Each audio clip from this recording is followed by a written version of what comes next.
मेरा इसमें वारा नहीं है, मुझे भी तो 2 पैसे बचे ना अगर किसी चीज यार वैसे देने वाले यहाँ पे बहुत है, वो देख तुम्हारे पास से मैं अल्लाह करे बोलता हूँ दोनों आप बच्चे रुके अगर हुए। जायद का बड़ा बच्चा मैंने हाँ। 13,000 रुपये बोले, आप सामने मार्केट सर्वे करवाएं इनको, भाई के इनके साथ जरा जाएं हाँ, और वो अपने तौर पे सर्वे इतना करके बड़ा आया होगा। अगर 13 में इतने का बच्चा मिल रहा होगा, भाई ऐसे ही मेरे पास नहीं खड़ा हुआ, 13 में इतना बड़ा बच्चा मिल रहा है तो सही भाई है। मुझसे आके 12.5 में ले जाए। भाई वो कह रहे हैं कि मार्केट सर्वे कर लो, 13 में इतना बड़ा बच्चा आपको मिलने नहीं वाला है।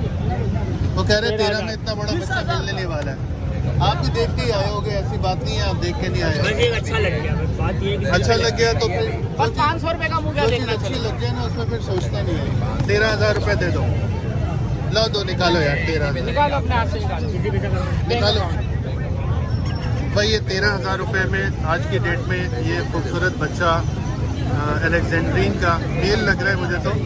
इस भाई ने ले लिया 12,000 और फिर 12,500 बोल रहे थे, 13,000 में इन्होंने फाइनल